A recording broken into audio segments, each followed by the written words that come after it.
people, vicious, many of them murderers.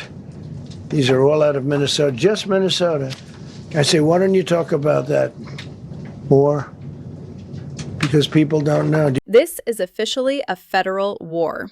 President Trump just walked into the White House briefing room with a stack of mugshots to prove exactly why the FBI is dropping the hammer on Minnesota's leadership.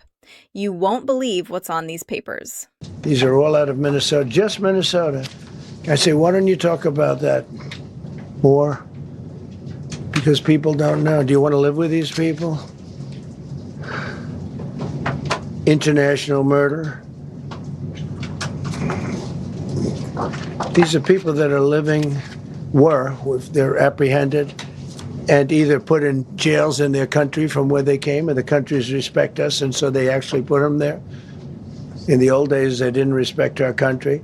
Biden wouldn't do this because he let them all in. You know, if you didn't have open border policies of Biden, none of this, all of the things that all of the time that we spend talking about Minnesota and everything else, most of them are coming from out of the country. And it's been caused by a previous administration. Look at this, one after one. Boy, these are rough characters. These are all criminal, illegal aliens that, in many cases, they're murderers, they're drug lords, drug dealers. They're the mentally insane. There's some of them who are brutal killers. They're mentally insane. They're killers, but they're insane. These are just in Minnesota, California. It's worse. In other states, it's worse. No, Minnesota, the crime is incredible. The financial crimes are. Look closely at the flyers he's holding. This isn't just political theater. It's a direct response to the Operation Metro Surge chaos we've seen all January. Trump is naming names, sexual assault, international murder, and repeat offenders that he claims the state of Minnesota refused to hand over to ICE. Notice the worst of the worst branding at the top. This is a massive shift in optics. He's essentially telling the public that Governor Walz and Mayor Frey are personally responsible for these individuals being on the street. Whether you agree with the tactics or not, seeing a sitting president flip through criminal records like a deck of cards in the press room is a moment that's going to live in every history book. The tension in that room was thick enough to cut with a knife. As I look at what we can do across the country, I'm proposing that governors should revoke driver's licenses from ICE agents who roam communities in a masked way, unidentified. You've got a lot of powers. Use those powers to defend the most vulnerable people in your community. Did you catch the intensity of that standoff? That's the reality on the ground in the Twin Cities right now. Ever since the Renee Good shooting on January 7th, Minneapolis has turned into a literal battleground between local residents and thousands of masked federal agents. Those are the 3,000 agents Trump deployed as part of the Metro Surge mission. The local police have been caught in the middle, often ordered to stand down while federal teams move in. It's a total breakdown of state and federal cooperation. You can see the masks and the tactical gear. This looks more like a conflict zone than a Midwestern city. This specific incident is exactly what triggered the DOJ to start investigating local leaders for conspiracy to impede federal officers. And you want to go to Hallie Jackson. Hallie, we had a bit of breaking news as we were covering this news conference and the president was speaking. It sounds like subpoenas, from what we have reporting here at NBC News, subpoenas have been served at the offices of the governor of Minnesota as well as the mayor of Minneapolis. What more do we know about that? That's right, Tom. A slew of subpoenas now coming from the Department of Justice to officials in Minnesota, state and local as well, from the Minnesota Attorney General to the office of the governor there, the Minneapolis mayor, Jacob Frey, who has been very public, very front and center in this. We can pull it up on screen. You can see the list of subpoenas there, according to a document reviewed by NBC News and a person familiar with the investigation. The subpoenas, according to the DOJ, are that related to this idea that Minnesota public officials, according to the Trump administration, conspired to impede law enforcement during immigration operations there. We already have a response now from the office of the Minneapolis mayor, from Mayor Frey, who's suggesting that the federal government is weaponizing its power to try to intimidate local leaders for doing their jobs. This is the legal hammer we're talking about.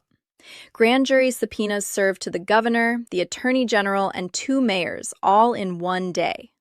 The DOJ is using a specific statute, 18 U.S.C. Section 372, which targets people who conspire to prevent federal officers from doing their jobs through force, intimidation, or threats. They're looking at everything from Walz public comments to the mobilization of the National Guard. It's an unprecedented move to treat a state's executive leadership like a criminal organization. The governor is calling it authoritarian theater, but the DOJ isn't backing down. If they find proof of coordination to block ICE arrests, we could be looking at the first ever criminal prosecution of a sitting governor for immigration obstruction. You got to get rid of your sanctuary cities, and I hope our people know that we're not going to pay sanctuary cities. We're not going to pay them anymore. They are sanctuary for criminals. They hold criminals. We're not going to pay. They can sue us, and maybe they'll win. But we're not giving money to sanctuary cities anymore as of the beginning of the month. And here is the financial knockout blow. Trump just confirmed that starting February 1st, 2026, the federal government is turning off the faucet for sanctuary cities. We're talking billions of dollars in public health, transportation, and family assistance funds for states like Minnesota, Illinois, and California. He's basically saying, if you want to protect them, you pay for them. This is going to trigger a massive legal battle in the Supreme Court, but for now, it puts local mayors in an impossible position. Do they stick to their sanctuary policies and watch their city budgets collapse, or do they give in to the federal surge? The stakes for the people living in these cities just got a lot higher. There's nothing more important than Minnesotan safety. I've issued a warning order to prepare the Minnesota National Guard. We have soldiers in training and prepared to be deployed if necessary. I remind you, a warning order is a heads up for folks. And these National Guard troops are our National Guard troops. They're teachers in your community, they're business owners, they're construction professionals. They are Minnesotans. Minnesota will not allow our community to be used as a prop in a national political fight. We will not take the bait. We will continue to update you, Minnesota, as we get more information. I want Minnesotans to hear this from me. The desire to get out and protest and to speak up to this administration of how wrong this is, that is a patriotic duty at this point in time. It's just as these situations develop, we decide when we need to move these people out. And I think the local reporters know well on this. Both unfortunately and for us, the upside of this is that we're very good and we've had practice at this. This clip right here is the smoking gun the DOJ is likely focusing on. Walz issued a warning order to the National Guard not to help ICE, but to protect public safety after federal agents shot a U.S. citizen. To the state, it was keeping the peace. To the White House, it was an armed threat against federal law enforcement. This is the definition of a constitutional crisis.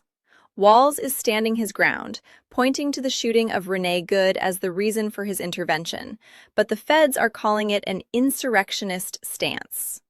We are watching the 10th Amendment and Article 6 of the Constitution collide in real time.